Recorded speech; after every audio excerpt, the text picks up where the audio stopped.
Sección 10.10. Bordes, fuentes y colores.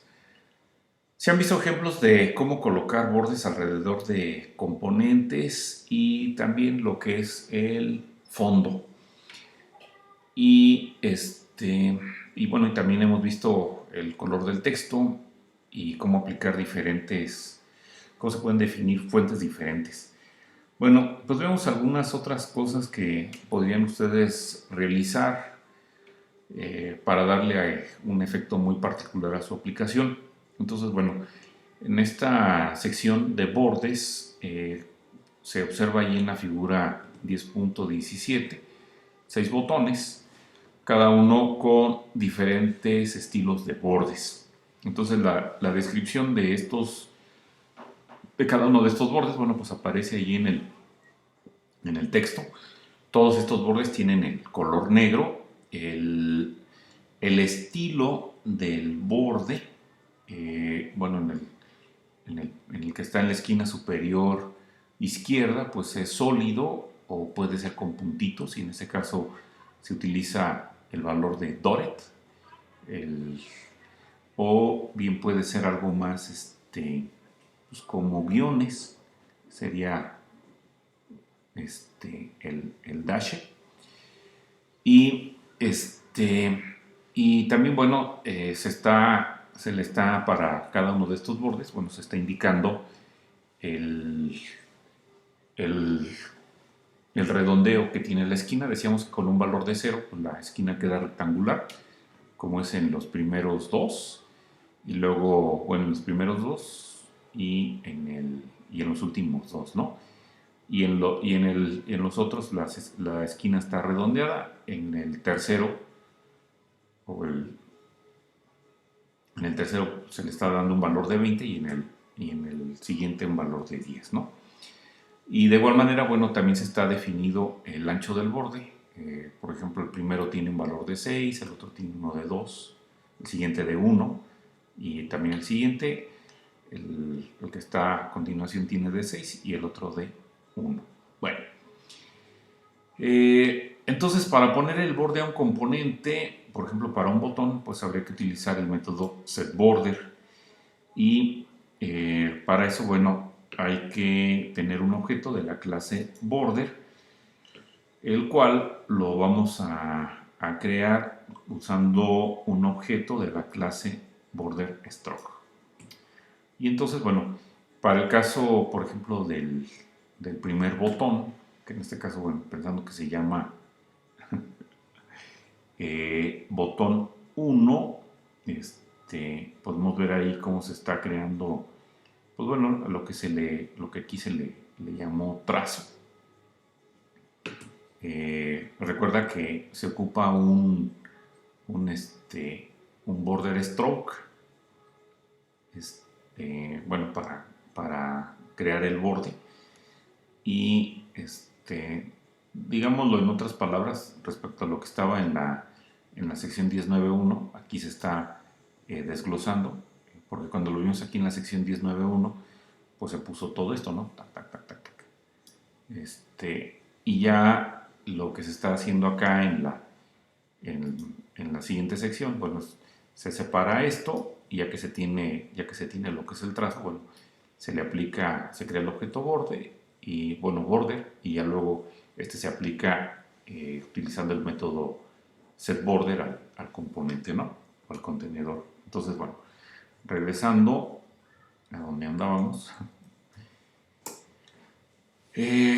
bueno, pues ahí podemos ver lo que sucede, y ya luego para aplicarlo a ese botón, pues aquí podemos ver lo que se hace, ¿no? Se crea entonces el borde utilizando el border stroke referido por trazo 1, y ya teniendo el border, bueno, se le pasa el método setBorder. Bueno, otro efecto más, pues es crear un borde con título. Entonces aquí lo vemos, aquí tenemos uno y aquí tenemos el otro, ¿no? Y entonces la manera de llevarlo a cabo es pues utilizando este contenedor Tyrol Paint. Y esta pues es una clase de control y está dentro de este paquete, ¿no? JavaFX es sin control. Entonces, este panel viene con una flecha hacia abajo que permite colapsar el panel, como lo podemos ver aquí en la segunda caja que está en esta figura 1018. Si solo queremos el puro título con propósitos decorativos, como se comenta aquí, ustedes pueden apagar la presencia o la aparición de esa flecha hacia abajo, como se muestra aquí en la primera caja.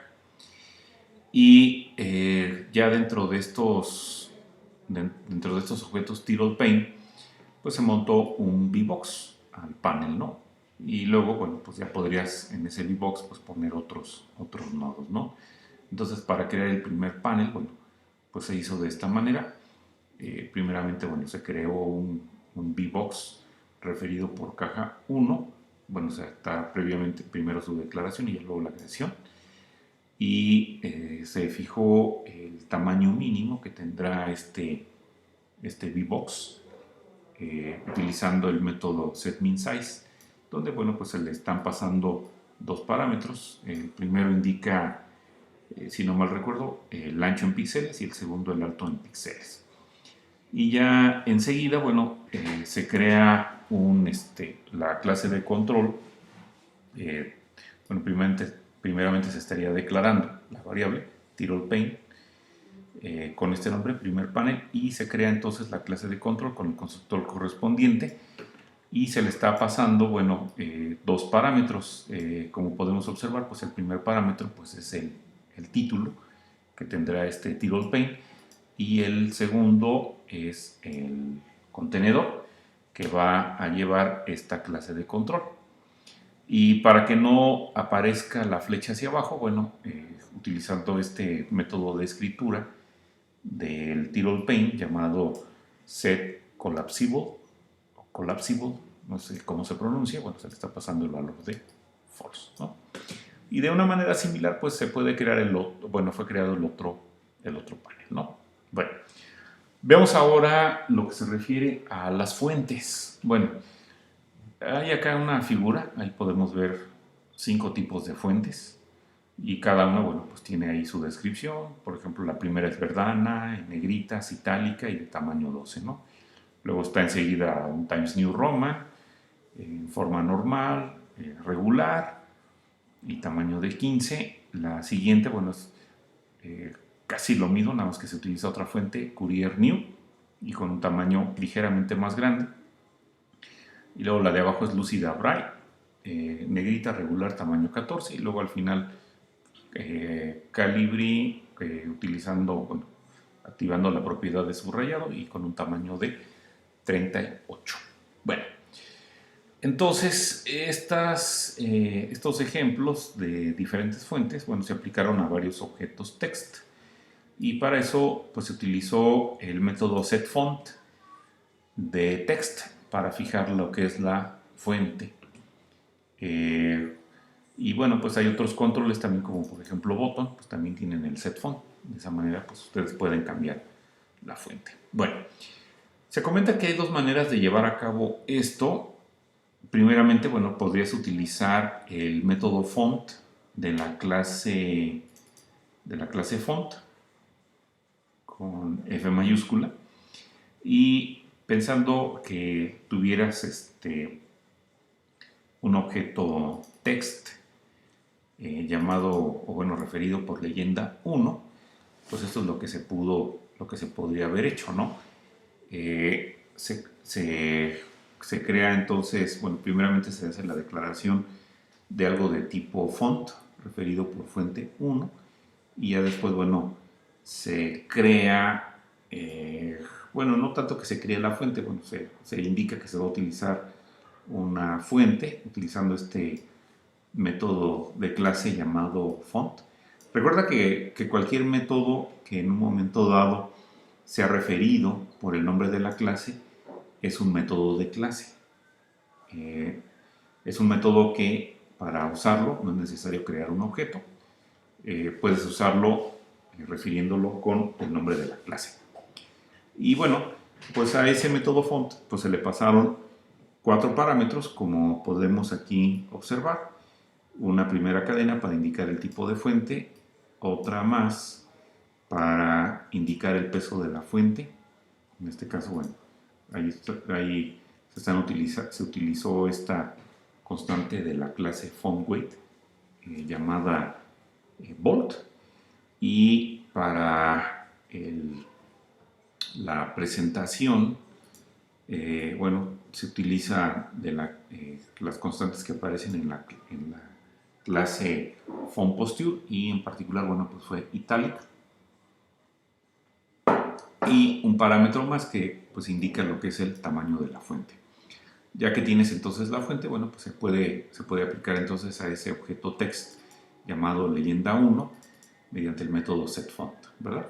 Bueno, se comenta pues que hay también una cantidad de versiones diferentes de font, y pues ustedes podrían en un momento dado revisar la documentación de la interfaz de programación de aplicaciones.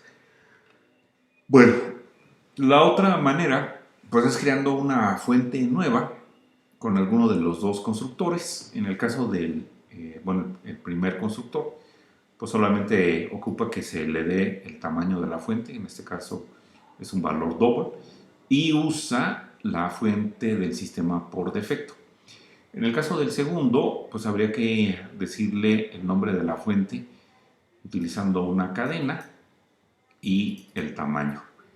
Entonces, en el caso del ejemplo el quinto ejemplo que se muestra en la figura 10-19, como ahí lo podemos observar, bueno, pues se hizo de esta manera. Se crea un objeto font, donde se pasa entonces el nombre de la fuente mediante una cadena y un tamaño. Y ese objeto, bueno, es asignado a esta variable que aquí se está declarando con el nombre fuente 5 del tipo font. Para ponerle el subrayado, bueno, se utilizó el método setUnderline de ese componente, ¿no? Y de esa manera se logró el efecto que se comenta ahí. Eso es lo que se está mostrando, bueno, en esa figura, la 10-19. Bueno, veamos ahora la parte de los colores. Bueno, ya hemos utilizado algunas constantes de la clase Color que está en Java FX, donde, bueno, si ustedes llegan a consultar la documentación, pues hay varios colores predefinidos. Pero también es posible que ustedes puedan crear colores propios. Y para esto, bueno, pues entonces ustedes tendrían que usar los 3 colores primarios, rojo, verde y azul.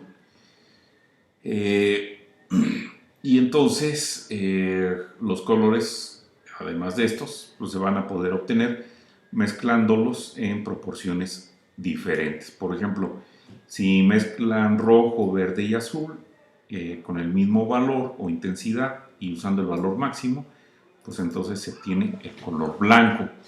En el caso del color negro, pues sería, como dice aquí, con la ausencia o con el valor mínimo de los 3.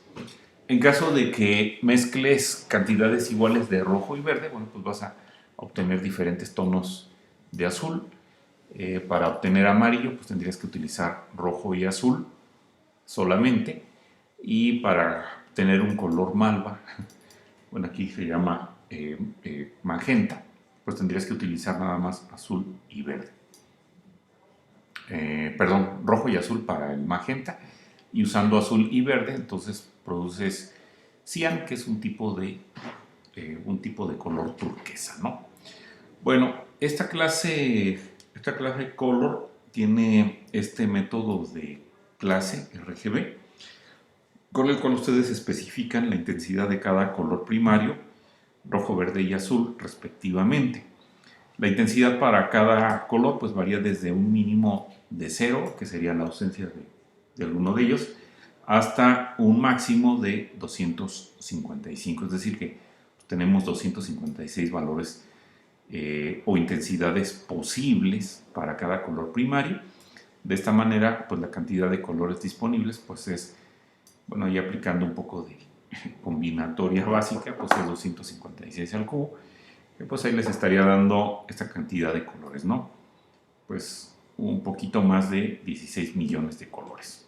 Entonces, bueno, para crear un color, pues entonces, bueno, aquí se declaró una variable de tipo color llamada color1, a la cual se le está asignando, lo que devuelve la llamada del método de clase y que dijimos RGB de la clase color, en la cual, bueno, pues le estamos pasando tres parámetros. El primero de ellos es para indicar la intensidad de rojo, el segundo la intensidad de verde y el tercero la intensidad de azul. Y ya que tienes entonces definido el color, bueno, pues podrías aplicarlo, por ejemplo, al texto de un botón. Si este botón se llamara, por ejemplo, botón 1, pues entonces harías algo como esto, ¿no? Utilizando el método setTextField para el objeto botón, pues le pasas le pasas la referencia de color, que en este caso es color 1. Y entonces esta combinación particular pues estaría dándoles un tipo de naranja. Bueno, pues con eso entonces terminamos esta sección, la 10.1.